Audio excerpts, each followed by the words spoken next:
ajonjolí de todos los moles. Hoy marca una reflexión bastante clara el presidente López Obrador. Dice que hay dos proyectos de nación en disputa. Esto incluye al Poder Judicial, incluye también algunos medios de comunicación, sobre todo los más poderosos comercialmente hablando, ¿no? Que juegan en favor de intereses de la oligarquía.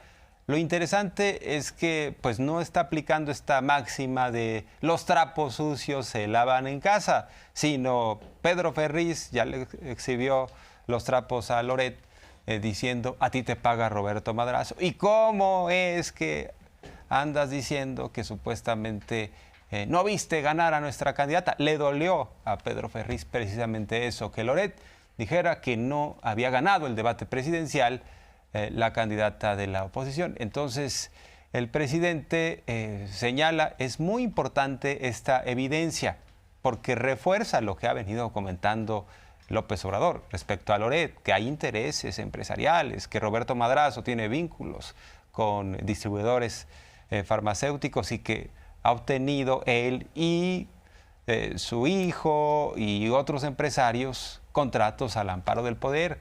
Hicieron esta fachada que es Latinos para el golpeteo en contra de gobernadores, en este caso en contra de López Obrador, y en ese sentido pues refuerza la hipótesis, ¿no?, del presidente que indica que son intereses políticos y económicos detrás de estas embestidas. Sabíamos que a Loret de Mola lo financiaba Madrazo, y que todo el enojo de Madrazo y de otros era por lo de la venta de medicinas, que ellos tenían como cliente principal al gobierno. Vendían miles de millones de pesos de medicinas. Entonces, que por eso era, ¿no?, la fobia de Loret de Mola, sí, pero sobre todo por el financiamiento que recibían de estas empresas. Pero no dejaba de ser, pues, un rumor, aunque sí hay información. Pero imagínense lo extraordinario que fue que ahora se pelea Pedro Ferriz, otra lindísima persona, finísima persona, se pelea con Loret. Ya sabemos que Madrazo te apoya, ¿no? Pero es buenísimo el testimonio. No lo digo yo, lo dice Pedro Ferriz. Sabíamos que esta campaña hacia la presidencia de la República sería complicada y en algunas ocasiones incluso muy difícil de interpretar. Y estoy hablando hasta ahora del debate porque estuve pensando y analizando muchos de los análisis concienzudos que hacen algunos de los politólogos que en México piensan saberle a todo.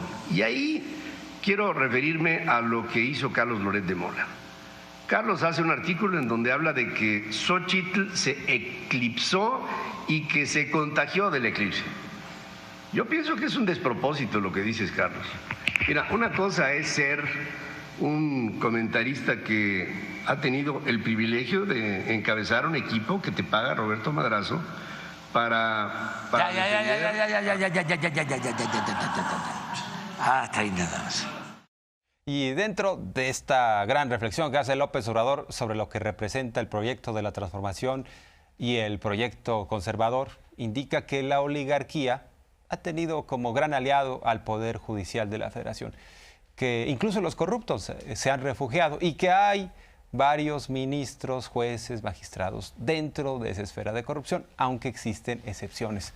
Pero señala que en ese sentido hay una resistencia del Poder Judicial a transformarse, porque lo que se buscaba es que desde el interior del Poder Judicial hubiera una reforma, pero no les interesó a los tomadores de decisiones y por eso se está buscando, entre otras cosas, reformar al Poder Judicial a través del Poder Legislativo.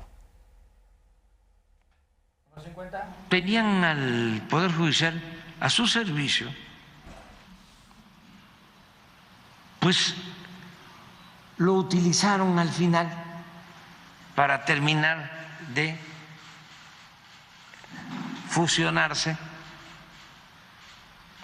como grupo dominante y les entregaron el Poder Judicial a una de las facciones del bloque conservador, jueces, magistrados, ministros, porque no les interesaba el Poder Judicial, porque estaban acostumbrados y siguen estando acostumbrados a servir como empleados de los potentados. Los ministros todavía, algunos, y jueces y magistrados, con honrosas excepciones, porque hay jueces, me consta. ¿Qué pasa en el Poder Judicial? Bueno, pues está echado a perder, muchísima corrupción, es un problema estructural. Por eso mi propuesta, que no es lo único que debe de hacerse, pero que sí puede ayudar, es que el pueblo elija a los jueces, a los magistrados, a los ministros. ¿Por qué? Porque de esa forma van a ser representantes del pueblo. Parte de lo que dice el presidente López Obrador, y además habría que añadir que los ministros, ministras progresistas ahora están perseguidos por los conservadores. Está el caso de Lenia Batres, no querían que llegara a la Suprema Corte de Justicia de la Nación porque viene de abajo.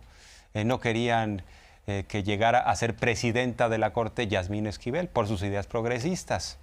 Ahora embisten al exministro Arturo Saldívar.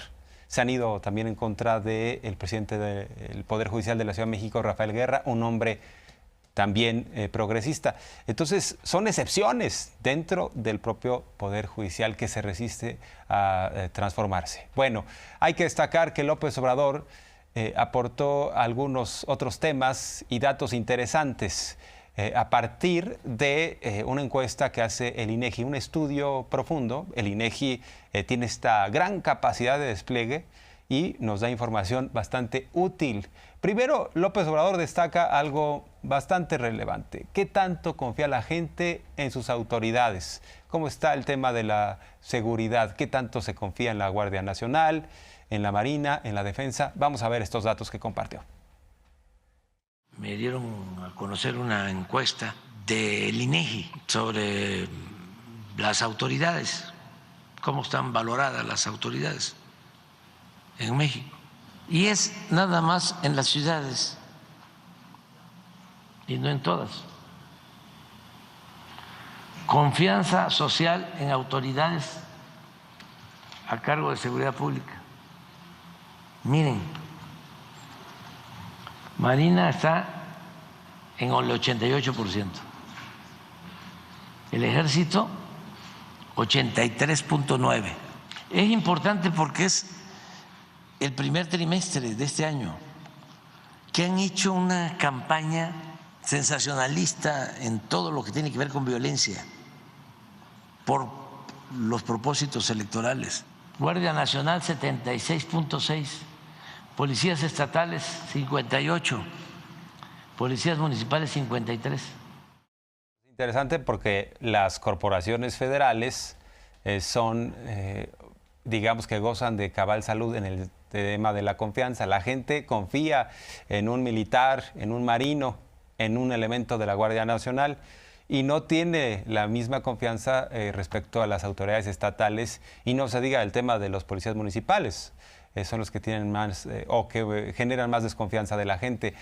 Y en lo que hace a los representantes populares, los funcionarios públicos, el presidente tiene una confianza muy clara, un respaldo, yo diría casi absoluto, del pueblo de México. Si vemos los datos desagregados, más del 53% de la población adulta considera que López Obrador genera una confianza de entre 8 y 10 puntos. Y ya si vamos reagrupando otros datos, más del 70% de la población que es ciudadana, es decir, que tiene más de 18 años, confía en el presidente, a diferencia de los gobernadores y también de los presidentes municipales. Confianza social en actores gubernamentales. También es ciudades. Promedio 6.7 para el presidente, los gobernadores 5.6, presidentes municipales 5.2. Son 15.6 más 53, ¿no? INEGI, hoy. Después del New York Times y del periodista premio Nobel y de todos los informes de la DEA. Son más de 30 millones de mensajes. 30 millones de mensajes. Y son más de 500 millones de vistas. Después de eso. Por eso digo que el pueblo es mucha pieza. Ya no funciona la manipulación. Bueno, pues ahí están los datos. Será interesante que quienes quieran conocer este estudio se metan a la página del INEGI y bueno, pues ahí es muy claro lo que dice la población. Confían en el presidente, confían en las autoridades federales, que por cierto ha organizado el presidente. Él es el comandante supremo de las Fuerzas Armadas. Es el comandante tanto de la Marina como la de la Defensa Nacional y él mismo es el que pues mandó esta iniciativa para que se pusiera la Guardia Nacional. En ese sentido, pues está funcionando. En donde está el problema es en los estados, en los municipios. Ahí sí se genera mucha desconfianza en torno a las autoridades, tanto las que están relacionadas con los servicios públicos como las autoridades de seguridad. Hay que destacar que López Obrador ha resaltado algunos otros temas muy importantes. Hizo una reflexión sobre lo que existía en el régimen neoliberal. Le llamó una democracia de la apariencia. ¿Qué quiere decir esto? Utilizaban a la gente solo para ir a comprar el voto, le entregaban dádivas para que en función de ganar las elecciones, los priistas y panistas que se pasaban la estafeta y decían que había una democracia, pues ya después se robaban el botín. ¿Cuál era el botín? El presupuesto. Estaban pensando precisamente en eso. Y en ese sentido, dice López Obrador que hoy la democracia significa empoderar a la gente y regresarle a la gente su dinero a través de los programas sociales que se dan mediante el presupuesto. Esa era la democracia de la apariencia, porque lo que existía realmente era una oligarquía con apariencia de democracia. Era una minoría que dominaba, que tenía confiscados todos los poderes públicos. Entonces es un proceso el que se tiene que ir haciendo de limpieza. Ya comenzó, va a llevar más tiempo, porque fueron 36 años. El porfiriato fueron 34. ¿Cómo costó desmantelarlo? Nosotros tenemos que celebrar todos que esta transformación la estamos haciendo de manera pacífica, sin violencia. Claro que rechinan y seguirán rechinando, porque pues quisieran, ¿no?, que se mantuviese el mismo régimen de corrupción, pero la gente, la mayoría de la gente ha dicho basta y está contenta. Y por cierto, los adversarios del presidente, ¿cuántas veces han pretendido echarlo a pelear con otras personas? Incluso con los españoles, ¿no? Decían, es que López Obrador odia a España. Y lo ha dicho. Pues no, yo respeto profundamente y admiro al pueblo español, pero estoy en contra de prácticas de empresas españolas que vinieron a imponer su ley a México como si fuéramos tierra de conquista. Y en ese sentido, hay quienes dicen, es que si López Obrador critica a los aspiracionistas, a aquellos que dicen hay que triunfar a toda costa, no importa que violes la ley, no importa que eres un corrupto, entonces dicen López Obrador está en contra de la clase media. Pues tampoco, lo comenta hoy con mucha claridad, no estoy en contra de la clase media, sino de comportamientos de algunos aspiracionistas o fantoches. Está el caso del papá de un funcionario de Miguel Hidalgo que amenazó a un verificador del INVEA con un cuchillo cebollero, ¿no? Porque dijo, yo soy el papá de la máxima autoridad aquí y no puedes tú venir a verificarme. Entonces está en contra de esas prácticas. Y hoy aclara el tema de la clase media. Y aquí aprovecho porque alguien dijo ayer de que yo hablo mal de la clase media. No. Si tenemos esa aprobación por el apoyo de la clase media. Son ciertos sectores aspiracionistas, nada más. No todo el que tiene es malvado. Sí ando con cuidado, porque ahí hay algunos que o copela o cuello, o sea, no odio a nadie y tengo adversarios, no enemigos.